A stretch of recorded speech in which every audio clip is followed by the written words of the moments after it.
అర్ధకాయం మహావీర్యం చంద్రాదిత్య విమర్తనం సింహీగర్భసంపూతం తం రాహుం ప్రణమామ్యహం. పలాసపుష్పసంకాసం తారకాగ్రహమస్తకం రౌద్రం రౌద్రాత్మకం ఘోరం తం కేతుం ప్రణమామ్యహం. I offer my salutations to the divine snake planets Rahu and Ketu, who represents illusion and liberation. May their blessings guide and protect us always. Namaste. I am Vijayalakshmi and I will be sharing insights on fascinating and sometimes feared Sarpa Dosha. It is commonly known as the Serpent of time. People hear the word dosha and feel worried, but my aim is to demystify this concept, help you understand its roots, and show you how it can be managed through simple remedies and spiritual practices. Sarpa Dosha literally means the serpent, that is Sarpa, time, Kala, causing defect, Dosha. In Vedic astrology, we believe that it stems from past life karmas or unresolved ancestral debts. Some people experience it as a dosha, an affliction that challenges them, but in truth, it is a karmic lesson. Even if it, in the name of dosha, it is not a life sentence of misfortune.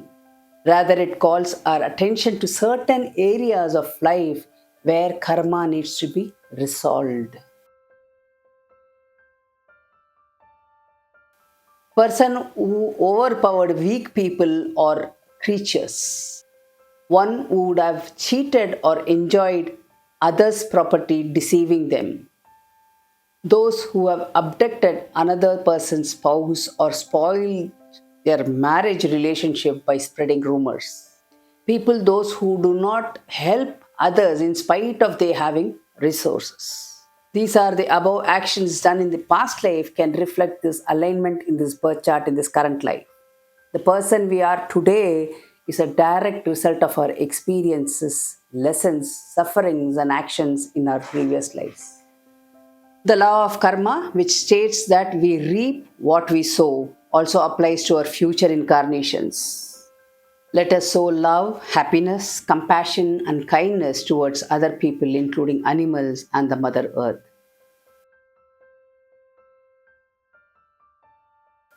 Sarpa Dosha involves the placement of Rahu, that is the head of serpent, and Ketu, the tail of the serpent, in opposite houses in one's birth chart. When all the 7 planets, that is Sun, Moon, Mercury, Venus, Mars, Jupiter and Saturn are hemmed in between Rahu and Ketu, you get what we call the complete enclosure. In the strictest sense, not a single planet should fall outside the Rahu-Ketu axis. In ancient tradition, it is said that this dosha might form if our ancestors harmed snakes instead of respecting and worshipping them in previous birth. Since Rahu and Ketu deal with unfulfilled desires and karma from earlier lives, having all other planets between them suggests that our past life issues strongly influence us now. However, many successful personalities also have kalasarpa yoga in their charts. So it isn't always negative. The intensity depends on many factors, including when the planetary cycle or dasa period, that is major minor periods, activate Rahu, Ketu and related planets. When Sarpa Dosha is strong in a chart, and especially during the dasha period, that is major minor period of Rahu or Ketu, people can experience instability in career, financial hurdles, misunderstandings in relationships, and even health concerns. There can be fear, anxiety, and constant feeling of being weighed down. Some may face delay in marriage or difficulties in conceiving children, while others might feel their efforts do not yield results. But always remember, these effects can be mitigated significantly through spiritual remedies and conscious self-efforts. Now let's look at the deeper astrological aspect of Sarpa Dosha or yoga in very simple terms. In Vedic astrology, Rahu, the head of the cosmic serpent, and Ketu, the tail, are always placed directly opposite to each other in the zodiac sign, that is 180 degrees apart. When the seven main planets, that is Sun, Moon, Mercury, Venus, Mars, Jupiter, and Saturn, lie between Rahu and Ketu, it creates what we call kalasarpa dosha or kalasarpa yoga. Think of it like this: Rahu and Ketu form two boundaries, and all other planets get trapped between them. This enclosure can make their energy less free flowing, and many of life's events may feel more intense or challenging because of this cosmic squeeze. However, if even one planet or ascendant, that is the rising sign, the starting point of your birth chart, is outside that Rahu Ketu boundary, the dosha or yoga isn't considered complete. In other words, it loses much of its power. Astrologers also watch the way the planets move within these boundaries. If they move towards Ketu, it is called as yoga, which can sometimes bring more spiritual insights. If they move towards Rahu, it is called as dosha, which can often bring more worldly challenges. But don't worry, having Kala Sarpa dosha does not automatically mean bad news. Sometimes a strong planet or special positive combination, that is yoga, Raj Yoga in the chart, can reduce or even cancel many of its tougher effects. The bottom line is that this alignment can push you to grow, learn important life lessons, and possibly emerge stronger both materially and spiritually.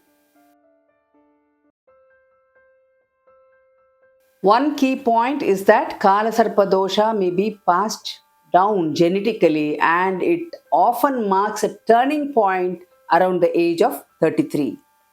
If you had struggles or blockages up to 33 of your age, you might see a sudden burst of progress afterwards. And sometimes it can go the other way around. This shift is not a guarantee but a traditional observation that reminds us these energies are constantly shifting, and a challenging start can transform into a fortunate period once you cross that age. Even though Kala Sarpadosha can seem scary, it is not always bad. Rahu and Ketu carry a very powerful transforming energy, so people with this alignment often become highly determined and aware of their own strengths.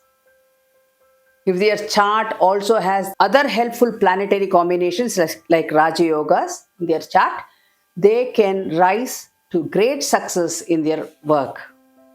The challenges they face usually shape their character, encourage self reflection, and push them towards spiritual growth. And if Rahu or Ketu is especially strong or paired with supportive planet, it can really cut down any negative effects.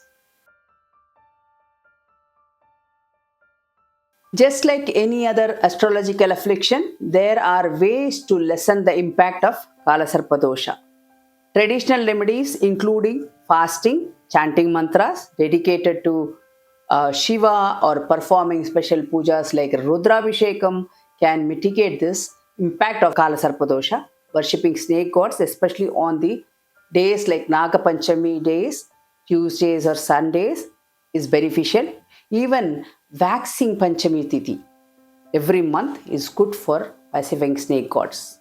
Visiting places like Sri Kalahasti in Andhra Pradesh and Rameswaram in Tamil Nadu and offering prayers can help release ancestral curse and negativity. Reciting Om Namah Shivaya or Mahamrityunjaya mantra 108 times is also said to cleanse accumulated karma. In past few decades, there have been specific windows when Kalasarpa dosha was strongly in effect for a large group of people. These include certain periods in 1970, 1980s, 90s, and 2000. For instance, from July 2nd to 2019 to 15 December 2019, many births took place under this alignment. If you were born during such time, it may be worth checking your horoscope for Kalasarpa dosha. influence and applying the necessary remedial measures.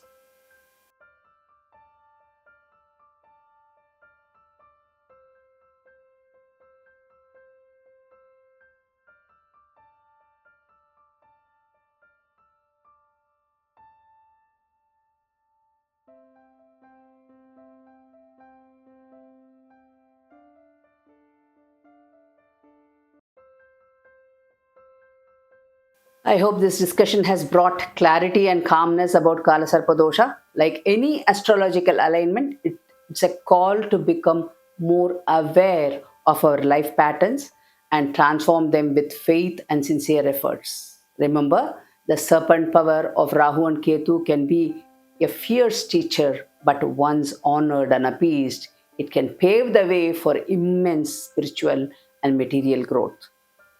May Rahu and Ketu, the divine serpents, shower their abundant blessing upon you. May they help you overcome every obstacle and lead you to success, harmony, and spiritual well being. Namaste.